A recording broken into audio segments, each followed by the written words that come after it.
जब से ये यात्रा का आगाज हुआ तब से लेकर अब तक ना जाने ऐसे कितने विवाद इस यात्रा से जुड़े जिसको लेकर खूब सियासत हुई। लेकिन अब यात्रा के दौरान राहुल गांधी विराम हुए। राजनीतिक यात्रा या फिर कुछ और, इसको लेकर जब भी सवाल खड़े हुए तो राहुल गांधी ने कहा कि, और खासतौर पर कांग्रेस ने, राजनीतिक फायदे के लिए यात्रा नहीं है। इस यात्रा का मकसद सिर्फ राजनीतिक नहीं है। वहीं बीजेपी कहती रही कि यात्रा कुछ और नहीं, परिवार जोड़ो यात्रा है, अस्तित्व बचाने की लड़ाई है, सारे भ्रष्टाचारी एक साथ इकट्ठे हो रहे हैं। क्या यह वाकई में 2024 की तैयारी नहीं है? 2024 की, और क्या अगर 2024 की तैयारी का आकलन किया जाए इस यात्रा के जरिए ही, तो एक सवाल हमेशा खड़ा हुआ कि कांग्रेस के साथ समूचा विपक्ष एकजुट हो पाएगा? नीतीश कुमार कई वक्त से कोशिशों में जुटे हैं कि समूचा विपक्ष एक साथ आ जाए। दावा किया जाता रहा कि समूचा विपक्ष इकट्ठा हो गया तो बीजेपी को मात दे देगा। तो ऐसे में सवाल यह कि क्या यह यात्रा विपक्ष को जोड़ पाएगी? जैसे कि मैंने पहले कहा कि यात्रा पर अभी विराम है, लेकिन 3 जनवरी लॉनी वोटर होते हुए गाजियाबाद पहुंचेगी यात्रा, यूपी में प्रवेश। 4 जनवरी को बागपत होते हुए शामली और फिर हरियाणा में प्रवेश करेगी यात्रा। यूपी में राहुल गांधी करीब 110 किलोमीटर की पैदल यात्रा करेंगे, 110 किलोमीटर की। इस दौरान कांग्रेस ने यूपी में तमाम विपक्षी दलों को यात्रा में शामिल होने का न्योता दे दिया है। 7 सितंबर, याद कीजिए, जब इस यात्रा का आगाज हुआ था तब उस वक्त एमके स्टैलिन इस यात्रा में शामिल हुए थे। यात्रा में शामिल हुए विपक्ष के चेहरों में सिर्फ एक चेहरे नहीं है स्टैलिन, सुप्रिया सुले, महाराष्ट्र के चाणक्य की बेटी, जो चाणक्य कहा जाता है, शरद पवार, उनकी बेटी इस यात्रा में शामिल हुई। आदित्य ठाकरे, वो भी इस यात्रा में शामिल हुए। अब बारी है उत्तर प्रदेश की। सिर्फ उत्तर प्रदेश की ही बात करें तो सपा, बीएसपी यानी कि मायावती की पार्टी, क्या एक साथ आ सकते हैं? मौजूदा हालात बताते हैं कि 36 का आंकड़ा है। ओम प्रकाश राजभर अपनी डफली अपना राग, जयंत चौधरी पश्चिमी उत्तर प्रदेश में अब अपनी एक नई कहानी पटकथा लिख रहे हैं। तो क्या विपक्ष राहुल की स्वीकार्यता कबूल करेगा? क्या वाकई इस यात्रा के बाद वो सारे समीकरण बदल जाएंगे जो इस यात्रा से पहले हुआ करते थे कांग्रेस को लेकर? एक नजरिया, नरेटिव, क्या राहुल गांधी एक साथ समूचे विपक्ष को एक छत के नीचे ले आएंगे? पहले आपको सुनाते हैं सलमान खुर्शीद क्या कुछ कह रहे हैं, जो कि कांग्रेस के दिग्गज है, पूर्व कैबिनेट मंत्री और साथ ही साथ पूर्व केंद्रीय मंत्री, माफ करिएगा, और साथ ही साथ महबूबा मुफ्ती जो कि प्रमुख हैं पीडीपी की। वो क्या कुछ कह रही है राहुल गांधी की इस यात्रा को लेकर, क्योंकि न्योता कांग्रेस की तरफ से दिया जा रहा है कि समूचा विपक्ष एक साथ आ जाए। पहले जरा ये बयान सुनिए और फिर सीधा रुख करेंगे अपने मेहमानों की तरफ। उत्तर प्रदेश के 3 जिलों से यात्रा निकलेगी। 3 तारीख से, 3 तारीख को 12 बजे से हमारे उत्तर प्रदेश में प्रवेश करेगी यात्रा। तो इस यात्रा में भी राहुल गांधी जी ने निमंत्रण दिया है उन उन दलों को निमंत्रण दिया है जिनकी सोच हमारी सोच से मिलती है, जो भारत की अस्मिता और भारत की एकता के लिए अपने आप को एकजुट करने के लिए तैयार है। उनसे कहा है कि आप भी आइए, और मुझे उम्मीद है कि आप जब सड़कों पर देखेंगे कौन कौन आया है तो बहुत बड़े बड़े व्यक्तित्व के लोग आपके बीच में आएंगे। पिछले 7-8 साल से इस मुल्क की जो बुनियादें हैं उनको हिलाया जा रहा है, उनकी जड़ों को कमजोर किया जा रहा है। ऐसे में राहुल गांधी चले हैं इस मुल्क को जोड़ने के लिए, जो इस मुल्क की विरासत है उसको मजबूत करने के लिए हम उनको इसके लिए सलाम करते हैं। और उन्होंने जुर्रत की इस वक्त निकल रहे हैं यहाँ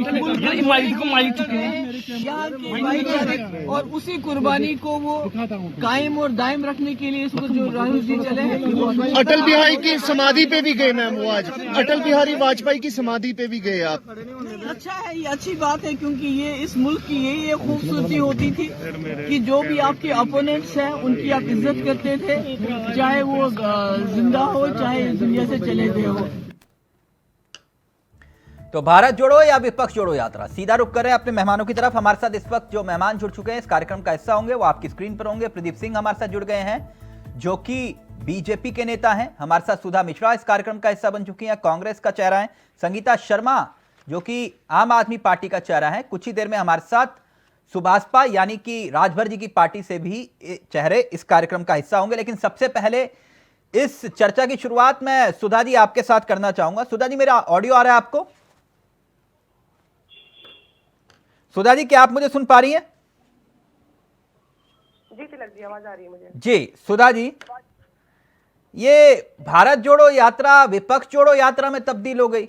आप कह रहे हो आप भी आ जाओ, आप भी आ जाओ, आप भी आ जाओ। कल तक तो आप कह रहे थे कि ये राजनीतिक यात्रा नहीं है, अब तो सभी राजनीतिक दलों को कह रहे हो कि आप भी आ जाओ, आप भी आ जाओ, आप भी आ जाओ। समझे नहीं हम? नहीं तिलक जी, ये सिर्फ राजनीतिक लोगों से नहीं है, ये सबको आमंत्रण दिया जा रहा है कि जब हम दिल्ली में पहुंचे और दिल्ली में पहुंचने के बाद जब लोगों के आपने देखा कि किस तरह से आक्षेप और प्रारंभ हो गए। और चूंकि राहुल जी शुरू से ही कह रहे हैं कि हम देश को जोड़ने की बात कर रहे हैं, तो देश के हर उस वर्ग को जोड़ने की बात की जा रही है कि भाई आपकी यात्रा है, आपके देश को जोड़ने की बात हो रही है, तो आप सबको साथ जुड़ना चाहिए। तो चाहे वो यूनिवर्सिटी के लोग हो, चाहे वो मजदूर, किसान, चाहे किसी पार्टी के लोग, सबको एक साथ नहीं, आप कह रहे हैं मायावती भी साथ आ जाएं, अखिलेश भी साथ आ जाएं, ओपी राजभर भी साथ आ जाएं, स्टेलिन भी साथ आ जाएं, नीतीश भी साथ आ जाएं, उद्धव ठाकरे भी साथ आ जाएं। तो ये भारत जोड़ो यात्रा या विपक्ष जोड़ो यात्रा है, इसलिए कंफ्यूजन हो रही है। तिलक जी, हम चाहते हैं आप भी आ जाएं, चाहे किसी भी चैनल के लोग हो, सारे पत्रकार आ जाएं, सारे प्रिंट मीडिया के आ जाएं। यहाँ पे बात सिर्फ और सिर्फ राजनीतिक नहीं हो रही है। यहाँ पे राजनीतिक जो आपने नाम लिए उनके साथ हर वर्ग को जोड़ने का प्रयास हो रहा है। और ये यात्रा जिस मंशा से स्टार्ट की गई है, जो हमारा उद्देश्य है, जिस लक्ष्य की प्राप्ति के लिए हम सब लगे हुए हैं, नहीं क्या उद्देश्य है, वही तो मैं जानना चाह रहा हूँ, क्या उद्देश्य? राजनीतिक उसका लाभ हो सकता है, लेकिन उद्देश्य हमारा देश में जिस तरह से विद्रुपता, सोचिए मध्य प्रदेश में सेंटा क्लॉज जो उपहार बांट रहा था, उस व्यक्ति को लोग पीट दे रहे हैं और कह दे रहे हैं कि हमारे यहाँ ये चलता नहीं है। सोचिए जिस देश में 10 साल पहले तो कोई बातें ही नहीं होती थी, आप सोचिए अगर कोई विदेशी हमारा त्योहार मनाना मना कर दे तो हमें भारतीय होना कितना खराब लगेगा। सुधा जी, जो संस्कृति हमारी भाव की वो हम अखिलेश यादव को क्या नहीं आप देखिए, अखिलेश यादव मायावती जी को क्या आप राजनीतिक सत्संग करने बुलवा रहे हैं क्या? नहीं ना, सत्संग नहीं हो रहा है यहाँ पे। हाँ। जो विद्रूपता, जो समाज की गहराइयां, जो खाइयां, नफरत, जो देश में धर्म के प्रति, दूसरे धर्म के प्रति, आपके प्रति जो नफरत पैदा की जा रही है, उसके लिए ये यात्रा चल रही है। लोगों के अंदर जो बेमनत्व आ गया है उसे दूर करना चाहते हैं। आप जिस उत्तर प्रदेश की बात कर रहे हैं, क्या आपको लगता है जो कल्पना आप कर रहे हैं, क्या अखिलेश यादव मायावती एक साथ इस यात्रा में शामिल हो सकते हैं? लगता है आपको? देखिए, ये हमारा आमंत्रण भेजना हमारा काम है, उन्हें बुलाना हमारा काम है, अपना काम कर रहे हैं, उन्हें बुलाना है। अच्छा, तो आपको ये लग रहा है कि इस यात्रा के बाद एक परसेप्शन, क्योंकि राहुल गांधी ने ये बात बोली है कि भाई मेरे को जो है मेरी छवि को धूमिल करने के लिए कई पैसा पानी की तरह बहाया है ना? बिल्कुल। तो एक मिनट, तो क्या आपको लगता है कि पदयात्रा से राहुल जो है, जिस तरह से जो इमेज बिल्डअप का काम आप लोग कर रहे हैं, विपक्ष अपना सबसे बड़ा चेहरा मान लेगा उनको? तिलक जी, मैं आपसे बस एक प्रश्न करना चाहूंगी, और वो प्रश्न मेरा है, बताइए पिछले 105 दिनों से एक व्यक्ति सतत सड़क पे चल रहा है, धूप, गर्मी, बरसात, जाड़ा सबको एक साथ लेके रुका नहीं है। इसका उद्देश्य आपको बहुत छोटा लगता है? क्या आपको लगता है कि एक दिन 2 दिन की बात है? 3 महीने से ज्यादा हो चुके हैं और वो सतत लगे हुए हैं कि जो उनका उद्देश्य, जो उन्होंने सिरे बोला कि नफरतों के इस बाजार में मैं मोहब्बत का एक दुकान खोलना चाहता हूँ। ये छोटी बात नहीं है। जिस उद्देश्य को इस वक्त पूरा देश आपको सुन रहा है, दिल पर हाथ रख के बोलिए कि इस यात्रा का मतलब, इस यात्रा का मकसद राजनीतिक नहीं है। देखिए, कोई भी अगर राजनीतिक पार्टी है, तिलक जी, आप भी जानते हैं, मैं भी जानती हूँ, राजनीतिक पार्टियां सरकार और सत्ता प्राप्ति के लिए संघर्ष करती हैं। हाँ, तो ये बोलिए ना आप, ये थोड़ी ना कि भैया हम तो भैया संत हैं, हम तो झोला उठा के चल दिए हैं, हम तो संत हैं, हमारे पीछे लोग जुड़ते चले जा रहे हैं। ये बोलिए ना, हम राजनीतिक नजरिए से इस यात्रा को कर रहे हैं। नहीं, मैंने क्या कहा, राजनीतिक लाभ अवश्य होना चाहिए और होगा भी। हम राजनीतिक पार्टी हैं, राष्ट्रीय राजनीतिक पार्टी होने के नाते जो हमारा उद्देश्य है, तो जिस उत्तर प्रदेश में प्रवेश कर रही है कांग्रेस, एक मिनट इस यात्रा में, तो मैं प्रदीप जी के पास जाऊं, एक उत्तर दे दीजिए जी। कितनी सीटों पर लड़ेंगे आप? कितने सीटों पे लड़ेंगे, कितना लड़ेंगे तो समय बताएगा, लेकिन नहीं, समय नहीं बताएगा। अपनी राजनीतिक हैसियत को तोलते हुए मैं ये सवाल कर रहा हूं कि अपनी राजनीतिक हैसियत को तोलकर बोलिए कितनी सीटों पर लड़ेंगे। 6% आप हैं, हैसियत पे बात करना, कितनी सीटें हैं आपकी? संगठन के जो उच्च पद पे लोग बैठे हुए हैं वो उसकी बात करेंगे। मैं उसके बारे में क्यों बताऊं कि कितने सीटें पे? हाँ, लेकिन आप सिर्फ ये बताएंगे कि भैया अखिलेश जी भी आ जाओ, मायावती जी भी आ जाओ, ओपी राजभर जी भी आ जाओ। प्राप्त करेंगे, ये मैं अवश्य कह सकती हूँ तिलक जी, आपके मंच के माध्यम से, चलिए, ओके, के माध्यम से, कि उस उद्देश्य को हम जरूर प्राप्त करेंगे। प्रदीप जी, सुना आपने, भारत जोड़ो यात्रा अब जो है विपक्ष जोड़ो यात्रा में भी तब्दील हो रही है, यानी आपके लिए खतरे की घंटी है या फिर नहीं? तिलक जी, सबसे पहले नमस्कार आपको और आपके श्रोताओं को। मुझे आपने अवसर दिया अभी, तो मैं बताता हूँ। देखिए, हमारे लिए हम टाटर बेस्ड पार्टी हैं और हमारी एक विचारधारा, उससे हम चुनाव लड़ते हैं और अपने राजनीतिक कार्य करते हैं। कुछ लोगों को हो सकता है भ्रम हो जाए हमारी बातों को, अर्थ को अनर्थ लेने का, और उसी में वो खुश रहते हैं। कुछ लोग विजिटिंग कार्ड साथ में रखते हैं हमेशा, और कुछ लोग विक्टिम कार्ड हमेशा साथ में रखते हैं। तो सबसे पहले तो ये हमें और राहुल जी की ये जनरल नॉलेज एनहांसमेंट यात्रा है। जनरल नॉलेज, अभी इसके पहले वो कभी भारत इतना नजदीक से देखे नहीं, इसके लिए वो जा रहे हैं, देख रहे हैं। बहुत अच्छी बात है। राहुल गांधी जी एक अच्छे नेता है देश के, कम से कम वो प्रत्यक्ष अप्रत्यक्ष देश की बातों को करते रहते हैं, हंसते रहते हैं, हंसाते रहते हैं, बड़े प्यारे नेता हैं। तो उनका अगर ज्ञानवर्धन हो रहा है तो हमको इससे डरने की बात नहीं है। देखिए, शुरू में कहा गया कि राजनीतिक यात्रा नहीं है, पद यात्रा है, राहुल जी की यात्रा है।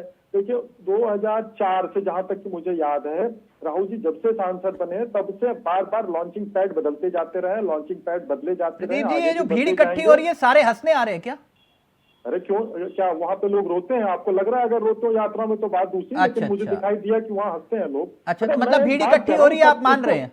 इसको मैं भीड़ नहीं मैं कह रहा हूँ, इसको आप कटाक्ष मत लीजिए। राहुल जी एक बड़े विनम्र, बड़े अच्छे नेता है। इसमें अगर मैं भारतीय जनता पार्टी का कार्यकर्ता हो करके राहुल जी को विनम्र कह रहा हूँ तो इसमें कोई अपराध नहीं। आपके नेता क्या क्या बोलते हैं राहुल गांधी को, अभी मैं उस विषय में डिबेट नहीं करना चाह रहा। मैं तो सिर्फ इतना पूछ रहा था आपसे कि भीड़ इकट्ठी हो रही है कि नहीं? सर, भीड़ इकट्ठी तो हो रही है, वो दिख रही है जनता को, लेकिन अगर इससे आप ये प्रश्न पूछते हैं कि उस भीड़ से हम डर जाते हैं तो ये कतई ऐसा नहीं। नहीं, मैंने तो कहा ही नहीं, डरने और डराने वाली बात ही नहीं कही मैंने तो सिर्फ इतना पूछा कि भीड़ इकट्ठी हो रही है कि नहीं सर। नहीं, आपने पहला प्रश्न तिलक जी कहा था कि आपको डर लग रहा है क्या? तो नहीं, हमें डर नहीं लग रहा है। नहीं, मैंने ऐसा कोई प्रश्न पूछा ही नहीं sir.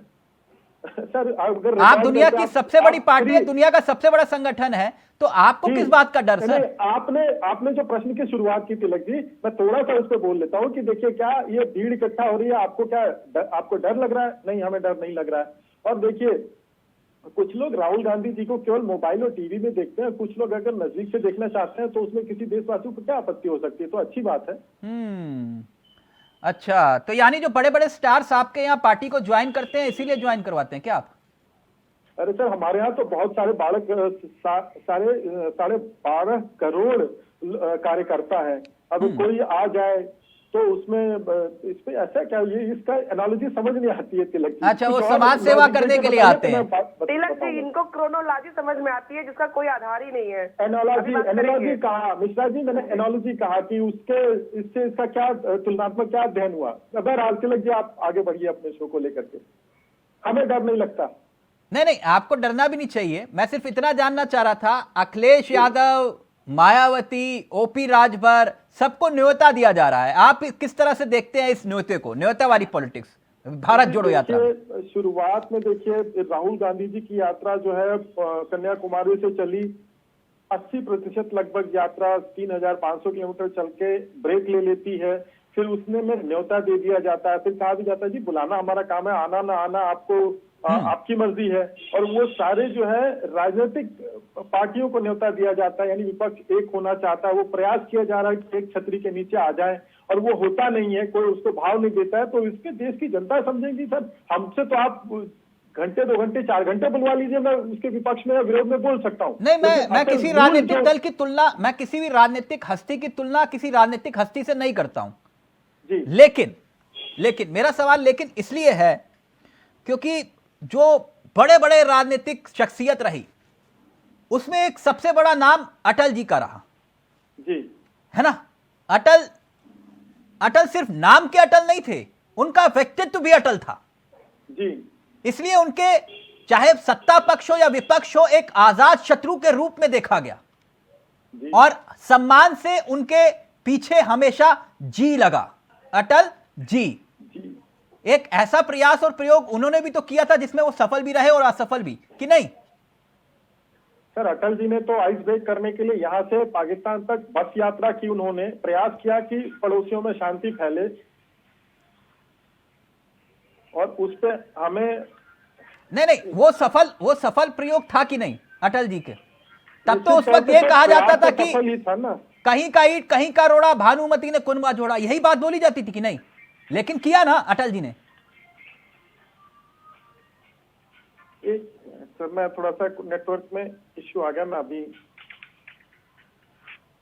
Pradeep ji 1 second sir जी, 1 सेकंड, एक बार प्रश्न फिर से दोहरा दें सर। मेरा प्रश्न यही था कि जिस वक्त अटल जी ने उस दौर की सियासत में खुद को यह साबित करते हुए सभी विपक्षी दलों को एकजुट कर लिया था, तो वो प्रयोग भी तो सफल हुआ था कि नहीं? 13 पार्टियों का हमें सहयोग था, और बहुत ही स्मूथली 6 वर्षों तक अटल जी ने सरकार चलाई थी, तो सफल ही प्रयास था ना। तो आज कहां खड़े हैं? आज आपके साथ तो वो विपक्षी है ही नहीं, आज तो वही विपक्षी आपसे छूट चुके हैं। अकाली अलग हो गए, आपसे शिवसेना अलग हो गई। तिलक जी, हम कहाँ विपक्षियों को एक करने की कोशिश कर रहे हैं? हम तो सरकार में हैं और अगले चुनाव की हमारी तैयारी भी चल रही है। अच्छा, तो आपको सहयोगियों की जरूरत नहीं है? नहीं सर, इसका मतलब ये थोड़ी है कि राहुल जी इकट्ठा कर रहे हो तो हमें सहयोगियों की जरूरत नहीं है। हम पार्टी बेस्ड पार्टी है, हमारा जनाधार है, और हम उसी के आधार पर चुनाव लड़ने जाते हैं। ठीक, ओके। सुधा जी रिएक्ट करना चाह रही, फिर संगीता जी आपके पास आ रहा हूँ। जी, आपने पूछा कि जब अटल जी ने वो काम किया था तो जो बात कही गई थी, और आज अब सोचिए, इसे कहते हैं जो अभिमान और दर्प होता है कि इनको अब जरूरत ही नहीं है, इनको किसी को साथ रखने की जरूरत नहीं है, क्योंकि तब काम बन गया, हमारा अपना काम बनता, भारतीय जनता। सुधा जी, हमारे पास ये प्रश्न ही नहीं है कि हम किसी को साथ में रखें। अब ये तर्क नहीं है हमारे पास, हमारे सहयोग के लिए, देश को आगे बढ़ाने के लिए पर्याप्त लोग हैं जिन्होंने हमें हमारे देश को आगे बढ़ाने के लिए, प्रगति को ले जाने के लिए पर्याप्त लोग हैं। उनको खत्म कर दिया इन लोगों ने। और माननीय अटल जी की कल, आपको पता है कि कल उनका जन्मदिवस था, और सोचिए कि कोई कहीं नाराज न हो जाए, तो उस व्यक्ति जिसने इस देश को, इस पार्टी को अमृत सींचा, उसके जन्म दिवस पे जो होना चाहिए वो भी नहीं हो रहा था।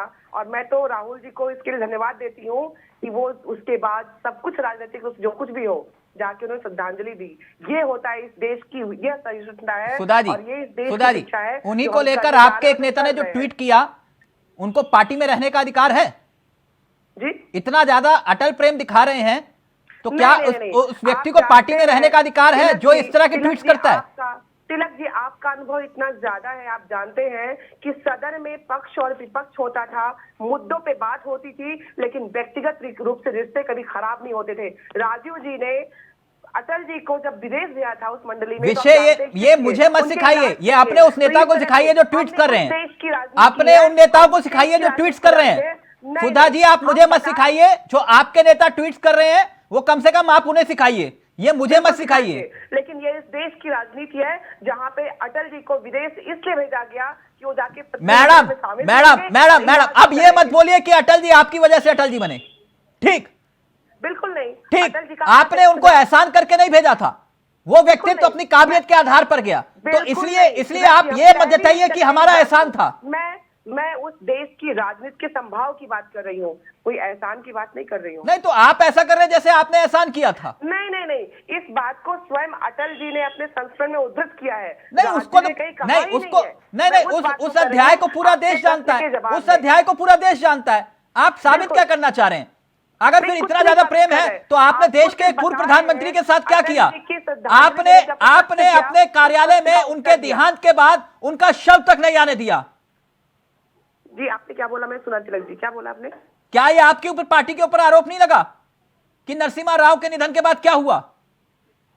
क्या हुआ था? केसरी जी को लेकर क्या हुआ था? आज आपको अटल प्रेम दिखाई दे रहा है?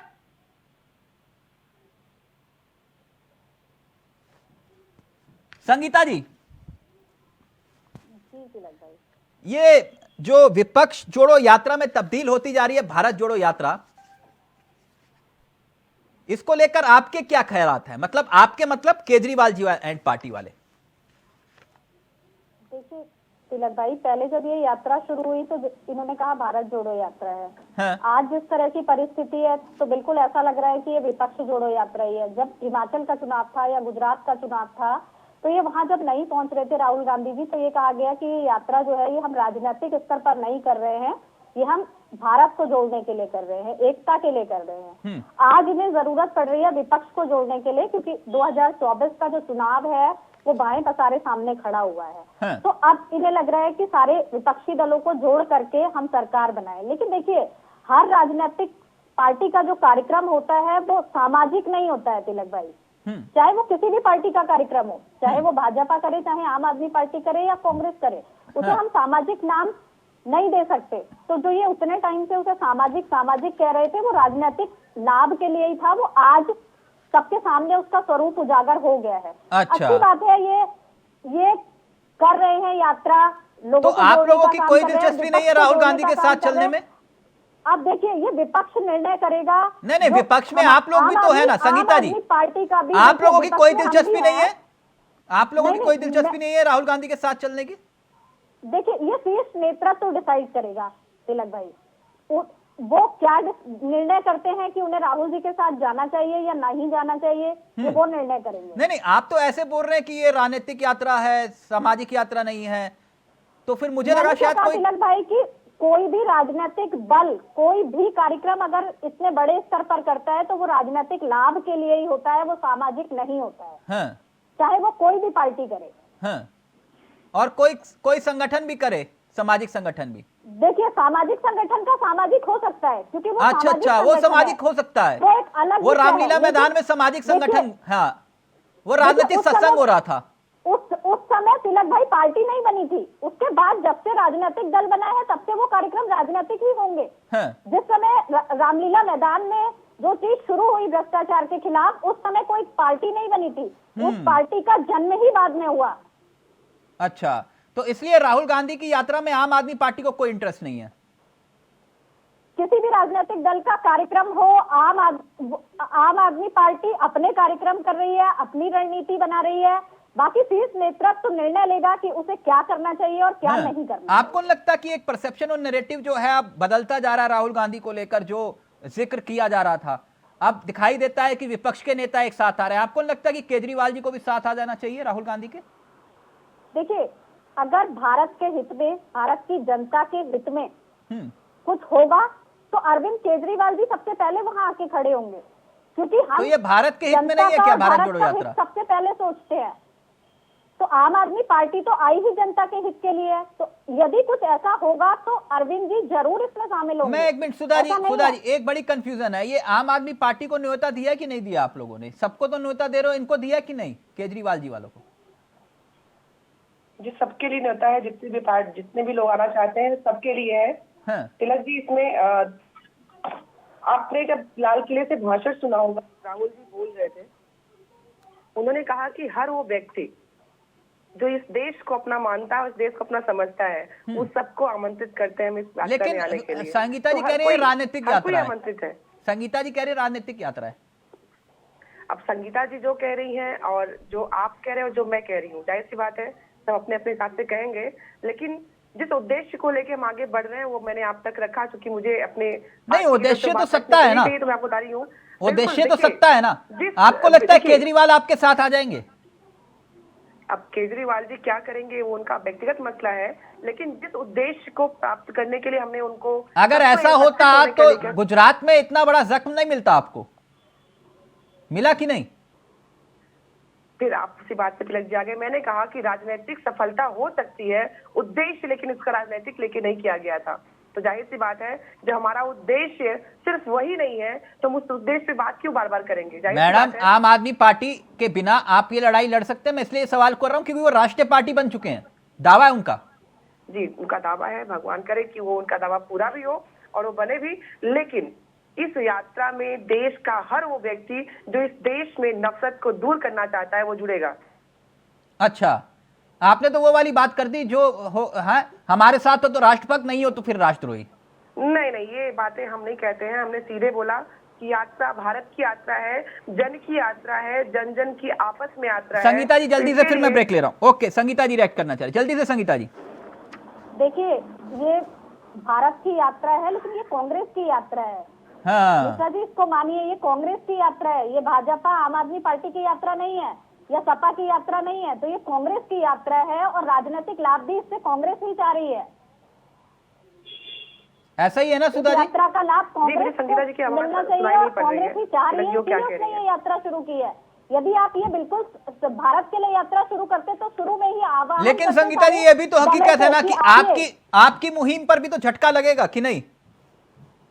देखिए, आम आदमी पार्टी चाहे उसने गुजरात में चुनाव लड़ा, हिमाचल में चुनाव लड़ा, दिल्ली में चुनाव लड़ा, अपनी रणनीति और अपने हिसाब से चुनाव नहीं लड़ा। तो आपको वो जो वोट बैंक, करेंगे। ना आप देखिए, अब वो आप इधर टोपी उधर ट्रांसफर कर रहे हैं। आपको वोट किसके मिले? जो आपने वोट काटे, किसके काटे? देखिए, मैं फिर कहूंगी तिलक भाई, आम आदमी पार्टी वोट काटने नहीं आई है। हाँ। आम आदमी पार्टी जब आई तो वोट किसका था? कांग्रेस और बीजेपी का। आम आदमी पार्टी का तो अपना कोई कैडर वोट नहीं था, हम तो 9 साल पहले पार्टी बना के बैठे हैं। तो जो आज तो सत्ता में हटाया किसको? ना सत्ता में आपने हटाया किसको था? कांग्रेस को ही ना। हमने जो बेरोजगारी, दिल्ली में कांग्रेस को ही हटाया आपने, पंजाब में कांग्रेस को ही हटाया आपने, गुजरात गए तो वहां पर गुजरात में जो वोट काटे वो कांग्रेस के ही काटे आपने। तो इसलिए ये सवाल खड़े होते हैं। नहीं, एमसीडी में भी अभी हम चुनाव जीते हैं तो हमने वहाँ बीजेपी को हटाया है। तो ऐसा नहीं है कि हम सिर्फ कांग्रेस को हटा रहे हैं, हम तो उस लड़ाई को लड़ रहे हैं जो रोजगार के खिलाफ है। तो आपको ये लग रहा है कि अच्छा, तो ये ना अगर राहुल गांधी के साथ विपक्ष इकट्ठा हो रहा है तो क्या केजरीवाल कर सकते हैं ऐसा? देखिए, हम जहां भी जाते हैं तो हम जिन मुद्दों पर चुनाव लड़ते हैं वहां जनता हमारे साथ आके। मैडम, अकेला चना पहाड़ नहीं पड़ पाएगा। मैंने कहा ना तिलक भाई कि यदि कुछ बेहतर के लिए कुछ करना होगा तो माननीय अरविंद केजरीवाल जी उस निर्णय को जरूर लेंगे। और वैसे हमने जब पहले भी सत्ता में कांग्रेस के साथ सरकार बनाई, पहली सरकार बनाई, तो हमने जनता के मुद्दों को लेके उनका साथ मांगा था। लेकिन जब लगा कि वो सफलता नहीं हो सकती तो हमने उस रास्ते को छोड़ दिया और हमने अपनी लड़ाई को अकेले लड़ा। ओके, एक ब्रेक ले रहा हूं प्रदीप जी, ब्रेक के उस पर आपके पास आऊंगा कुछ सवालों के साथ। तो क्या ये यात्रा वाकई में अब विपक्ष जोड़ो यात्रा में तब्दील हो चुकी है? और क्या वाकई में जो सपना कांग्रेस देख रही है इस यात्रा के जरिए समूचे विपक्ष को इकट्ठा कर लेने का, एक छत के नीचे, एक छतरी के नीचे, क्या ये इतना आसान है? ब्रेक के उस पार इसी सवाल का जवाब लेंगे। वाले कभी मोहब्बत नहीं करते, हम डरते नहीं, मोहब्बत करते हैं। तो भारत जोड़ो यात्रा या विपक्ष जोड़ो यात्रा, आज इसी पर हम चर्चा कर रहे हैं। ब्रेक से पहले तमाम सवाल और सवालों के जवाब हम तलाशने की कोशिश कर रहे थे। सीधा रुक कर रहे हैं अपने मेहमानों की तरफ। प्रदीप जी, इस चर्चा की शुरुआत अब मैं दूसरे हिस्से की आपसे करना चाहूंगा। अगर मगर किंतु परंतु वाकई में कांग्रेस विपक्ष को जोड़ने में कामयाब हो गई तो? सर, मेरी आवाज आ रही है आपको? जी प्रदीप जी। सर शायद कोई और प्रश्न होता तो मैं इतने भरोसे के साथ नहीं कह पाता, लेकिन वर्तमान परिस्थितियों को देखते हुए मैं बड़े भरोसे से कह सकता हूँ कि ऐसा होगा ही नहीं। क्यों? सर हमारा इतिहास हमारा वर्तमान निर्धारित करता है, और इसके पहले जितने भी प्रयास हुए हैं वो कहां तक पहुंचे हैं। आप पिछले आम चुनाव की बात ले लीजिए, क्या वो निष्कर्ष निकला? आप पूछिए, क्या अखिलेश यादव जी, क्या अरविंद केजरीवाल जी, क्या ममता बनर्जी जी, क्या अपने महाराष्ट्र के शरद पवार साहब, ये जितने भी बड़े नेता हैं जो अपने क्षेत्रीय या राष्ट्रीय पार्टियों के प्रमुख है, क्या वो राहुल जी के नेतृत्व में आएंगे चुनाव लड़ने के लिए? ये अपनी काबिलियत पर भरोसा है या विपक्ष की कमजोरी पर? हमें अपनी काबिलियत पे भरोसा है। अच्छा अच्छा, अपनी काबिलियत। सुधा जी इत्तेफाक रखते हैं प्रदीप जी जो बात कह रहे हैं कि इनसे ना हो पाएगा, लिख के ले लो। जी ये लोग जब इस तरह की बातें करते हैं कि इनसे ना हो पाएगा, अगर सोचिए कभी इनके लिए कहा गया होता जब ये 2 सीट पे थे कि इनसे ना हो पाएगा, तो राजनीति में कब कौन कहाँ पहुंचेगा इसके बारे में न तो कि ये कह सकते हैं ना हम कह सकते हैं। तो राजनीतिक रूप से उद्घोषणा करने की कोई जरूरत नहीं होती है। इनको पता है कि 2 सीटों से अगर इन्होंने सरकारें बनाई है तो इनको भी ये मालूम होना चाहिए कि जनता अगर बनी हुई सरकार को बदल सकती है तो बैठी हुई सरकार बदल सकती है। इस तरह से उद्घोषणा करने वाले लोग कहीं ना कहीं लोकतंत्र का उपहास उड़ाते हैं, और मैं ऐसे लोगों को कभी भी लोकतंत्र का अगर कहा जाए तो ये लोग उपहास उड़ा रहे हैं लोकतंत्र की, जनता को दरकिनार कर रहे हैं। इन्हें लगता है कि जो कुछ ये कहेंगे, जो कुछ ये करेंगे वही सही बात है, तो ये लोकतंत्र का उपहास है मात्र। अच्छा अच्छा, तो कैसा उपहास तो कभी सत्ता में रहने वाली कांग्रेस ने भी उड़ाया था। तिलक जी उड़ाया था तो जाहिर सी बात है उसकी आप परिणति देख रहे हैं। अगर हमने वो गलती की होगी तो जाहिर सी बात है अगर एक कोई गलत काम हुआ तो उस गलत काम को करके विपक्षी ही करने वाला है, और हर काम करने पे अगर एक गलत काम होता है तो व्यक्ति को अपने उन चीजों से सीखना चाहिए। अगर गलतियां हो ही हो तो सीख के हम आगे बढ़ते हैं। अच्छा एक बात, क्योंकि दयाराम भार्गव भी जुड़ गए हैं सोलदेव भारतीय समाज पार्टी से, फाइनली जुड़ गए हैं। संगीता शर्मा जी मेरे को एक बात बताइएगा, ये भारत जोड़ो यात्रा से कांग्रेस को बल मिलता हुआ दिखाई दे रहा है आपको? देखिए तिलक भाई, राजनीतिक पार्टी अपना कार्यक्रम करती है, कांग्रेस ने भी किया। अब ये बल तो जब दिखाई देगा जब चुनाव होंगे कि कितना बल मिला और कितना बल नहीं मिला। कि जो ये भारत जोड़ो यात्रा थी, क्या ये क्यों हिमाचल जीता भी तो है इन्होंने, परिवर्तित हो पाई? हिमाचल जीता है इन्होंने। जी बिल्कुल, उसके लिए बहुत बहुत बधाई, शुभकामनाएं हैं कि इन्होंने हिमाचल जीता, अच्छी बात है बहुत। जनता ने सबको कुछ ना कुछ दिया इस बार, जो हम कहते हैं सबका साथ सबका विकास, तो जनता ने सबको कहीं ना कहीं पहुंचाया। लेकिन जो चुनाव होगा 2024 में, उसमें कांग्रेस क्या कर पाती है और इस भारत जोड़ो यात्रा का कितना फायदा उनको मिलता है? नहीं आप तो ना आप ऐसे इतरा रही है जैसे सत्ता की चाबी आपकी जेब में पड़ी है। मैंने तो ऐसा कहा ही नहीं तिलक भाई कि सत्ता की चाबी तो जनता के हाथ में होती है, किसी राजनीतिक दल के हाथ में सत्ता की चाबी नहीं होती। तो यानी आप ये कह रहे हैं कि केजरीवाल के बिना चाहे कोई भी वो सरकार नहीं बना पाएगा? ये भी मैंने नहीं कहा, ये तो आपका अपना वक्तव्य है। संगीता शर्मा ने ये नहीं कहा कि केजरीवाल जी के बिना कोई सरकार नहीं बना पाएगा। आज तक आम आदमी पार्टी नहीं थी तब भी सरकारें चली हैं, तब भी हमारा देश चला है। आज आम आदमी पार्टी है, एक राजनीतिक दल है, वो भी अपनी भागीदारी करेगी। तो यानी आप लोगों की कोई दिलचस्पी नहीं है कांग्रेस की इस भारत जोड़ो यात्रा में, अगर विपक्ष को वो जोड़ रहे हैं तो? वो विपक्ष को जोड़ने का काम करें, विपक्ष उनके साथ कितना जुड़ता है ये उनका कार्यक्रम है, ये निर्णय भी उन्हीं का होगा। और हमारा शीर्ष नेतृत्व जो निर्णय लेगा वो सबके समक्ष होगा। ऐसा नहीं है कि वो एक बंद कमरे में बैठ करके निर्णय हो जाएगा, वो भी जनता के सामने ही होगा। तो हमें अभी उनका कार्यक्रम है, वो जाने, हम अपने कार्यक्रम कर रहे हैं। तो आम आदमी पार्टी अपनी रणनीति तैयार कर रही है, अपने कार्यक्रम कर रही है। उनको भारत जोड़ो यात्रा के लिए बधाई। बस आम आदमी पार्टी को इससे मतलब नहीं है कि वो क्या कर रहे हैं क्या नहीं कर रहे हैं, हम उनके घर में ताका झांकी अगर सारा विपक्ष इकट्ठा हो गया और केजरीवाल जी अकेले रह गए तो? वो तो समय और परिस्थिति के गर्भ में है तिलक भाई। उसका निर्णय मैं अभी से नहीं बयां कर सकती कि क्या होगा। वो उस समय का समय और परिस्थिति ही बताएगी कि क्या होता है, कि विपक्ष कितना कांग्रेस के साथ खड़ा होता है और कितना कांग्रेस से अलग खड़ा होता है। अच्छा ओके, यानी आपको भी डाउट है कि राहुल गांधी समूचे विपक्ष को एक साथ नहीं लेकर आ सकते। ओके, दयाराम भार्गव जी कैसे हैं आप? ठीक है सर, बहुत बहुत धन्यवाद आपको। दोनों हाथों में लड्डू दिखाई दे रहे हैं आपके, पहले कौन सा खाएंगे? सर मैं तो पुजारी हूँ, मंदिर में ही रहता हूँ, लड्डू मैं हमेशा खाता हूँ। अच्छा अच्छा, मतलब राजभर जी की पार्टी वाले भी पुजारी हैं? ये तो आपने पहली बार अयोध्यावासी हूँ भाई, मैं तिलक भाई अयोध्यावासी हूँ। जी जी जी, मैं तो मंदिर, मैं तो ये न्योता आया है कांग्रेस से, कबूल है कि नहीं? नहीं बिल्कुल, देखिए किसी भी भारतीय संविधान में, डॉक्टर भीमराव अम्बेडकर के बनाए हुए संविधान में किसी भी राजनीतिक दल को ये पूरा तय उसको आजादी है कि वो संविधान के दायरे में रहते हुए अपने पार्टी के कार्रवाई को बढ़ाए, और किसको वो निमंत्रण देंगे किसको नहीं देंगे इतना ये पार्टी के ऊपर निर्भर करता है। भार्गव जी, अब ये संविधान मत पढ़ाओ मुझे बैठ के, मैं इतना पूछ रहा हूं कि आप लोगों की दिलचस्पी है भारत जोड़ो यात्रा में कि नहीं? ये उनके पार्टी का है, अगर वो जो भारत जोड़ो यात्रा चल रहे हैं तो अच्छी बात है, क्या दिक्कत है? नहीं, आपको बुला रहे हैं, वो ओपी राजभर जी को भी न्योता है। नहीं देखिए, सुहेल देव भारतीय समाज पार्टी की 5 मांगों में से क्या हम ये देखेंगे कि क्या हमारी जो मांग है उसमें क्या वो उसमें सहमत है? सामाजिक न्याय समिति की रिपोर्ट लागू करना, भार्गव जी अब कहाँ फ्री इलाज शिक्षा, एक समान अनिवार्य, अब देखिए फिर वही घोषणा पत्र पढ़ने लगे आप।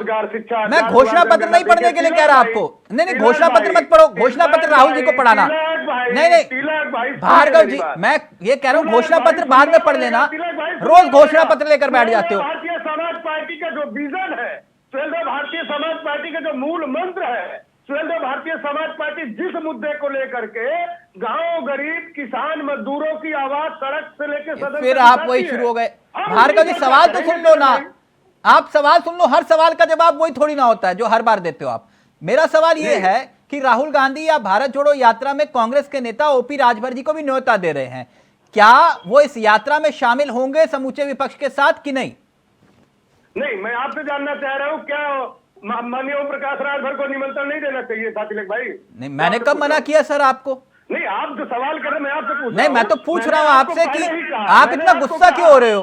नहीं, बीजेपी नाराज होगी तो? देखिए, नहीं देखो, आप जो है 10 सवाल कर सकते हो, 100 सवाल कर सकते हो, अरे एक सवाल तो प्रवक्ता का भी होता है महाराज, उसको भी तो सुनो।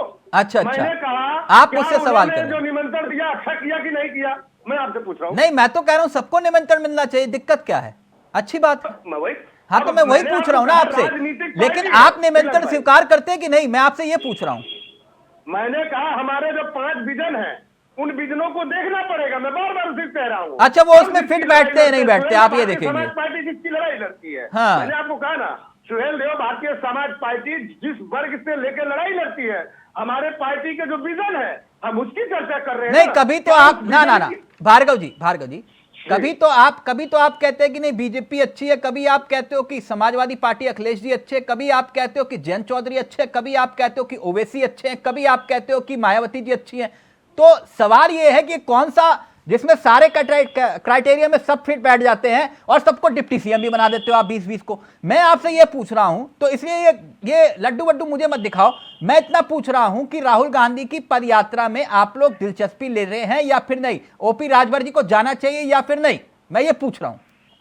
मैंने आपको कहा सुहेल देव भारतीय समाज पार्टी का जो विजन है, हमारी जो विचारधारा है, हम जिस वर्ग को लेकर लड़ाई लड़ रहे हैं, जो हमारी मांग है, क्या जिन्होंने निमंत्रण दिया है क्या उस पर वो खड़े उतरेंगे, ये तो सोचने का विषय उनका, राष्ट्रीय अध्यक्ष जी का हमारे है। और अगर बीजेपी नाराज हो गई आपसे तो? मैंने आपको कहा ना, इस देश में भारतीय संविधान में सबको लड़ने का अधिकार है। लड़ने का तो ठीक है, मैं ये कह रहा हूँ बीजेपी नाराज हो गई तो? नहीं, एक बात बता, सुहेल देव भारतीय समाज पार्टी से कोई पार्टी नाराज नहीं होती है। हाँ, ये बात कही ना आपने। हाँ, ना मैं समझ गया, कोई नाराज नहीं होता, मुझे मालूम है। अब सुन तो लीजिए, सुन तो लीजिए, क्योंकि जो हमारी मांग है 75 साल में किसी पार्टी ने नहीं उठाया। सबको ये लगता है कि ओम प्रकाश राजभर उठा रहे हैं, ये तो तथ्य तो सही है, लेकिन कोई पार्टी स्वीकार तो नहीं करता है। आप बताइए, जातिवार जनगणना 1931 में हुआ था, जानवरों की गिनती, मकानों की गिनती, पेड़ पौधों की, सब चीज की गिनती है। अब पूरा घोषणा पत्र यहीं पढ़ दोगे आप? मैंने कितनी बार, अब हो गया ना भार्गव जी, हो गया, आप भार्गव जी हो गया, भार्गव जी हो गया ना। अब मैं 1 मिनट, प्रदीप जी आप सुनो, ये सुनो मेरी बात सुनो, भार्गव जी थोड़ा संभल के, वो बंगला है ना, बंगला लखनऊ में एक है, देखिए समझ रहे हो ना आप? बंगला बड़ा हाँ गुस्सा नहीं। आप रुक जाइए प्रदीप जी से एक मिनट। प्रदीप जी, राजभर जी को भी न्योता आया, अगर शामिल हो गए तो बंगला कैंसिल? तिलक जी, सबसे पहले तो मैं इस पे मेरी थोड़ी सी आपत्ति है। बंगला कैंसिल होना न होना, उनकी यात्रा में शामिल होना न होना, ये मतलब दोनों एक दूसरे से मैं थोड़ा सा इससे सहमत नहीं हूँ। अच्छा। वो एक लोकतांत्रिक देश में रहते हैं, हम सभी एक लोकतांत्रिक देश में रहते हैं और कुछ अधिकार हैं हम सभी के। तो अगर सर कौन सा अधिकार? कैबिनेट मंत्री रहते हुए तो उनको मिला नहीं। भार्गव जी मैं गलत बोल रहा हूं? मिला था उनको कुछ? भार्गव जी, सामाजिक न्याय समिति का रिपोर्ट लागू ना होना, ना आप फिर घुमा रहे हो। भार्गव जी घुमाओ मत मुझे, मैं ये पूछ रहा हूँ कैबिनेट मंत्री रहते हुए बंगला मिला था, बिजली का बिल माफी ना होना। अब ये कहोगे बिजली का बिल भी भरवा दिया हमसे। अब रुक जाओ भार्गव जी, घुमा रहे हो ना? याद आ गया ना बंगला? बंगला याद आ गया ना? तिलक भाई, उत्तर प्रदेश के 25 करोड़ जनता की अगर कोई बात कर रहा है तो उसका नाम है ओम प्रकाश राजभर। अच्छा, मैं फिर बता रहा हूँ। तो अखिलेश यादव क्या कर रहे हैं? आप बताइए। अखिलेश यादव फिर बता रहा हूँ। अखिलेश यादव क्या कर रहे हैं? सामाजिक न्याय समिति की रिपोर्ट के लिए हाँ कहाँ कर रहे हैं? जातिवाद की अजेंडा की बात कहाँ कर रहे हैं? हाँ। मैंने आपको कहा ना, हमारे जो 5 तो क्या गारंटी बीजेपी करेगी? मूल मंत्र है बीजेपी क्या गारंटी करेगी? भार्गव जी बीजेपी क्या गारंटी करेगी? मैंने आपको कहा ना, हमारे 5 मूल मंत्र हैं। हमने आपको कहा। मैं पूछ रहा हूं बीजेपी करेगी, इस बात की क्या गारंटी? मैंने आपको कहा ना तिलक भाई, मैंने आपको कहा ना, आप चैनल पे बैठे हैं, हम गारंटी आप देंगे कि कल आप बैठे रहेंगे? बिल्कुल नहीं, बैठा रहूंगा? बिल्कुल नहीं, बिल्कुल नहीं। कोई पद स्थायी नहीं होता, कोई पद स्थायी नहीं होता। सुन तो लीजिए तिलक भाई, अगर बात है तो सुनिए। दूसरी बात, कोर्ट कचहरी से लेकर के आप किसी भी मुद्दे पे जाएंगे, स्वयं भारतीय समाज पार्टी हर जगह इन्हीं 5 मुद्दों को लेकर के हम सड़क से। अच्छा ठीक है, ओके। अभी आपने तिलक भाई सुन तो लीजिए। ओके आप लोग आप 22 को मऊ के मैदान में। अच्छा हो गया ना भार्गव जी, आप हो गया भार्गव, यही दिक्कत है। इतिहासों में दर्ज है, आज तक किसी पार्टी ने। भार्गव जी ज्यादा मत बोलिए, ओपी राजभर भी सुन रहे हो, बीजेपी वाले भी सुन रहे हैं, इसलिए कह रहा हूं, 1 मिनट रुक जाइए। प्रदीप जी, ये ओपी राजभर जी को लेकर क्या ख्यालात हैं बीजेपी के? वही पुराने या कुछ बदले से हैं मिजाज? सर, हमारे भारतीय जनता पार्टी के किसी को भी लेकर के कोई ख्यालात ऊपर या नीचे होते, सभी का सम्मान है। जो देश की प्रगति में बाधक बनेगा उसका इलाज होगा, और जो देश की प्रगति में सहायक बनेगा उसका सदा ही सम्मान होगा। मतलब मैं समझा नहीं, आप तो दो बातें एक साथ बोल गए। जो मतलब जो साथ आएगा तो उसका सम्मान, जो नहीं आएगा वो भुगतेगा। मैंने क्या कहा? हमारी विचारधारा कहिए, राष्ट्र सर्वोपरि हमारे लिए। जो देश की प्रगति में तो ओपी राजभर ही राजद्रोही थोड़ी ना है, राष्ट्रभक्ति है वो भी। अब सर आप उनको जबरदस्ती राजद्रोही क्यों बता रहे हैं? मेरे आप नहीं, मैं बता रहा हूँ राष्ट्रभक्त है वो। नहीं, तिलक चावला जी, देखिए मैं काफी समय से आपके चैनल पे आता रहा हूँ, बीच में फ्रिक्वेंटली, और इसके पहले ये शायद मेरा पहला नहीं, आपके साथ दूसरा प्रोग्राम है। लेकिन मैं आपको एक बड़ी बढ़िया बात बताना चाहता हूँ कि देखिए, आप भाई चौथे स्तंभ हैं आप लोग, आप जनता की आवाज उठाते हैं, हम भी अपनी जनता की मांगों को लेकर के राष्ट्र के निर्माण में लगे हुए हैं। जो आपने प्रश्न किया, मतलब ये प्रश्न से मैं थोड़ा सहमत नहीं हूँ। पहला प्रश्न बंगले वाला रहेगा कि जाएगा, ये मुझे थोड़ा सा अजीब सा लगा। देखिए, राजभर जी इस देश के नागरिक हैं, जनता का उनको समर्थन प्राप्त है, और हमने क्या कहा, देश की प्रगति में ओपी राजभर जी को शामिल होना चाहिए कि नहीं भारत जोड़ो यात्रा में? हम ये कैसे कह सकते हैं? हम तो भारतीय जनता पार्टी कार्यकर्ता है। अच्छा, तो अगर वो वापसी बीजेपी में वापसी करना चाह रहे हो और यात्रा में शामिल हो जाए, आपका दिल नहीं दुखेगा? सर, दिल दुखेगा या देखिए, दिल टूटता है तो उसकी पीड़ा काफी समय तक रहती है। हमारा दिल दुखे ना दुखे उससे उनके इसमें समझ रहे हैं भार्गव जी? रिलेशन ही नहीं बनता। भार्गव जी मैसेज पहुंचा देंगे, राजभर जी से बात होती है उनकी। भार्गव जी सुन रहे हैं ना प्रदीप जी जो कह रहे हैं? दिल टूटता है, दर्द होता है। नहीं, किसी का तो दिल टूटता है, दर्द होता है, लेकिन इस यात्रा से हमें कोई डर नहीं है। और नहीं, यात्रा वाली बात नहीं, अभी ओपी राजभर जी वाली बात है।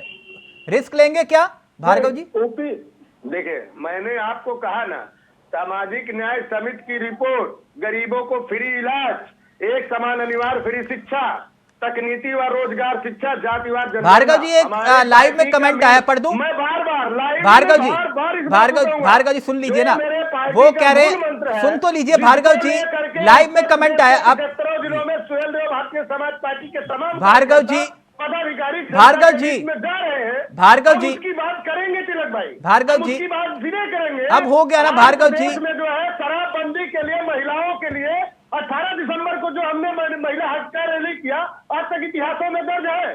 किसी पार्टी ने इतनी महिलाओं के एक साथ इकट्ठा नहीं किया भार्गव जी, बंदी के लिए। भार्गव जी मुझे नहीं मालूम, लाइव में कमेंट आया, बोले पिछली वाली डिबेट में भी यही हर सवाल का जवाब यही देते हो, क्या ऐसा हुआ था? मैंने आपको कहा ना, मैंने आपको बताया ना, मैं आपको बताया ना, हमारे ये 5 मूल मंत्र है पार्टी के। नहीं वो तो ठीक, अब मुझे मंत्र क्यों बार बार पढ़ा रहे हो आप हर सवाल का जवाब वही, हर सवाल का जवाब वही। अब वो इस लाइव में कमेंट में यही कह रहे हैं कि पिछली डिबेट में भी आप शायद यही बोल रहे होंगे। खैर छोड़िए, एक मिनट। सुधा जी, जो जितनी बात मुझे समझ में आई, भार्गव जी जो मुझे समझा रहे हैं वो ये समझा रहे हैं कि अभी कोई दिलचस्पी नहीं है ओपी राजभर जी की भारत जोड़ो यात्रा में। आपके साथ आने में क्या मिलेगा ओपी राजभर जी को, बताइए? अखिलेश जी को क्या मिलेगा, मायावती जी को क्या मिलेगा, और वो क्यों आए आपके साथ? उनका अपना वजूद है। देखिए पूर्वांचल में ओपी राजभर जी का जलवा देखिए, आप अपने अमेठी तक नहीं बचा पाए। जी तिलक जी, मैं बोलूं? जी आपने पूछा, और अभी प्रदीप भाई बोल रहे थे कि जो विकास नहीं करेगा उसको उधर से उधर कर दिया जाएगा, ऐसा कुछ बोल रहे थे। मैं पूरी बात सुन नहीं पाई, तो नेटवर्क की प्रॉब्लम थी। आप मुझे पूछा कि लोग क्यों आए। आप जानते हैं राजधानी लखनऊ की अगर मैं बात बताऊं, 2 दिन पहले की, शायद 1-2 दिन पहले की न्यूज हिंदुस्तान में छपी हुई न्यूज है। राजधानी में हुसैनाबाद से परिवर्तन चौक तक करीब 4 किलोमीटर जो मार्ग था, 7 वर्ष में 2 बार वहां पे 45 करोड़ की लगभग स्ट्रीट लाइट लगाई गई और बताया गया कि जगमग करेगा पूरा। जानते हैं उस रोड पे मैक्सिमम बड़े विभागों के ऑफिसेज हैं, जैसे कमिश्नर ऑफिस हो गया, बाकी हो गया, डीएम आवास हो गया। और उस पे इस घटना के बाद अभी तक किसी की कोई खैर खबर नहीं है, ना कोई कैमरे चले, ना स्ट्रीट। मैडम मायावती आपके साथ क्यों आएंगी, अखिलेश यादव क्यों आएंगे, ओपी राजभर क्यों आएंगे? मेरा सवाल ये था। क्यों आना चाहिए बता रही हूँ। ये जो हो रहा है ना, और जब सरकार कहती है कि हम बिल्कुल करप्शन ना होते हैं, ना करते हैं, ना करने देते हैं, कैसे? मतलब आपकी नाक के नीचे ऐसे राहुल गांधी, कांग्रेस को जरूरत है मायावती की, अखिलेश यादव की, ओपी राजभर की, या फिर ओपी राजभर, अखिलेश या मायावती को जरूरत है कांग्रेस की? आपको लगता है आप गलतफहमी में तो नहीं है? तिलक जी, यहाँ पे जरूरत मुझे या किसी को नहीं, यहाँ पे इस देश को जरूरत है सच्चाई जानने के लिए। सबको एक होना चाहिए, आके प्रश्न पूछना चाहिए, चाहे कोई भी हो। इस तरह की चीजें हो जा रही हैं। राजभर जी रिस्क लेंगे आपको लगता है? राजभर जी रिस्क लेंगे आपको लगता है कि न करप्शन हो रहा है? अरे करप्शन नहीं हो रहा है तो मेरे द्वारा आप भी प्रश्न पूछ लीजिए कि गुड़ा की नोट कहाँ गई? नोट के बदले में करप्शन दूर कर रहे थे, कैशलेस कर रहे थे। आपको पता है इस समय इंडिया में ज्यादा से ज्यादा कैश यूज हो रहा है। कैसी बातें ये लोग करते हैं और क्या हो रहा है, इसके लिए सबको एक होना ही चाहिए।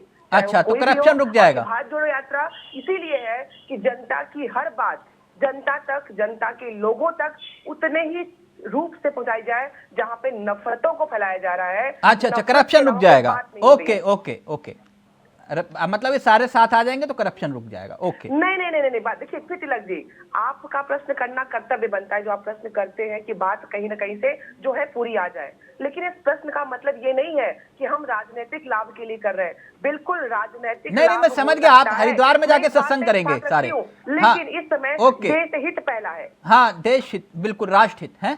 राष्ट्रहित के नाम पे तो ऐसे ऐसे करने वाले चैनल भी चलाते हैं ना, और रोज शाम को हिंदू मुसलमान की डिबेट करवाते हैं और फिर वो कहते हैं हम राष्ट्रहित कर रहे हैं।